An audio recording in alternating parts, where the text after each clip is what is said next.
한강은 평범한 서울 시민으로서 일상을 보내고 있는데 어느 날 도서관에서 우연히 채식주의에 대한 책을 읽게 된다. 그 책을 통해 동물권 문제와 식물의 권리에 대한 의식이 강해지면서 한강은 채식주의자로 거듭나게 된다. 이후 그는 고기를 먹지 않는 삶을 선택하고 주변 사람들과의 갈등을 겪지만 그의 결단은 바뀌지 않는다. 한강은 채식주의자로서의 삶을 꾸려가면서 자연과의 조화와 더불어 인간과의 관계에 대해 깊이 생각하게 된다.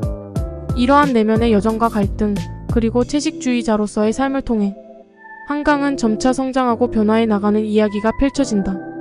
채식주의자는 한국 작가 한강의 소설로 인간의 폭력성과 자유에 대한 탐구를 다룬 작품이다. 이 소설은 2007년에 출간되었으며 2016년 맨부커 인터내셔널상을 수상하면서 세계적으로 주목받았다. 작품은 3명의 시점에서 전개되며 주인공 영애의 극단적인 채식주의 선언과 그로 인해 벌어지는 사건들을 통해 인간 내면의 본성과 사회적 억압을 심도 있게 탐구한다. 기본 줄거리. 소설은 3개의 부분으로 나뉘어 있으며 각 부분은 서로 다른 화자의 시점에서 전개된다. 주인공 영애는 평범한 주부로 보였지만 어느 날 갑자기 육식을 거부하고 채식을 선언하며 점점 비정상적인 행동을 보인다. 이는 그녀 자신과 가족 모두의 삶에 큰 변화를 가져온다. 일부 채식주의자 남편의 시점. 영애의 남편은 그녀를 특별할 것 없는 평범한 여자로 묘사하며 그녀와의 결혼 생활에 큰 기대를 두지 않았다. 그러던 어느 날 영애는 육식을 거부하고 채식주의자가 되겠다고 선언한다. 그녀의 행동은 단순한 식습관의 변화가 아니라 내면 깊은 곳에서 비롯된 강렬한 거부와 저항의 표현이다. 그녀는 끔찍한 꿈을 꾸었으며 꿈에서 본 폭력적인 이미지가 이유가 되어 고기를 먹을 수 없다고 주장한다. 영애의 갑작스러운 변화를 가족들은 이해하지 못하고 남편은 그녀의 행동을 수치스럽게 여긴다. 가족 모임에서 영애의 부모는 그녀를 강제로 고기를 먹이려고 하지만 영애는 저항하며 스스로를 상해하는 극단적인 행동을 보인다. 이 사건 이후 남편은 그녀와의 결혼 생활을 포기하고 떠난다. 2부 몽고 반점 형부의 시점. 영애의 형부는 예술가로 영애의 채식주의 선언 이후 그녀의 몸에 특별한 관심을 갖게 된다. 특히 그녀의 등에 있는 몽고 반점에 집착하며 그녀를 예술 작업의 소재로 삼기로 결심한다. 그는 영애와 함께 몸에 꽃 그림을 그린 후 성적인 관계를 맺는다. 이 과정에서 그는 자신의 예술적 욕망을 채우지만 결과적으로 자신의 가정과 삶을 파괴하게 된다. 형부의 행동은 영애를 더 고립시키고 그녀는 사회적 규범과 인간관계에서 완전히 벗어난 존재가 되어간다. 결국 이 사건으로 인해 형부는 가족들에게 발각되고 영애는 정신병원에 강제로 입원하게 된다. 3부 나무 불꽃 언니의 시점.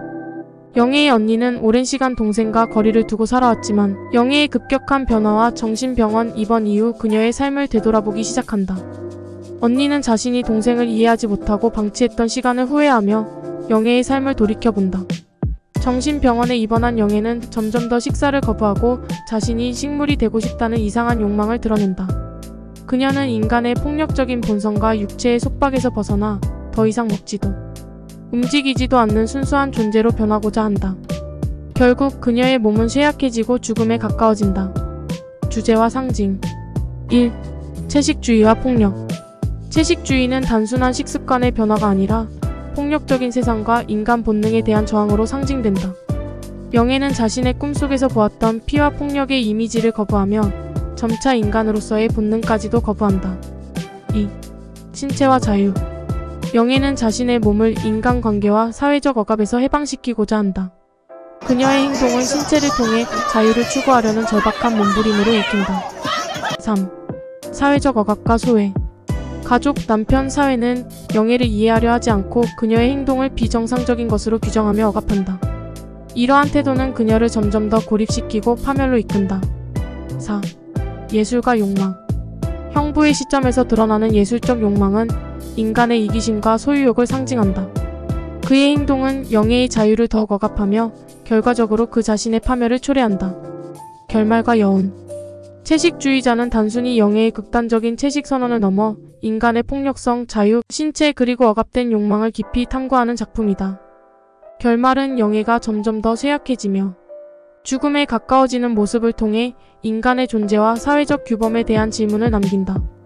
작품은 명확한 해답을 제시하지 않고 독자로 하여금 영애의 선택과 주변 인물들의 반응에 대해 깊이 생각하게 만든다. 좋아요. 구독해주시면 더 좋은 방송으로 보답하겠습니다.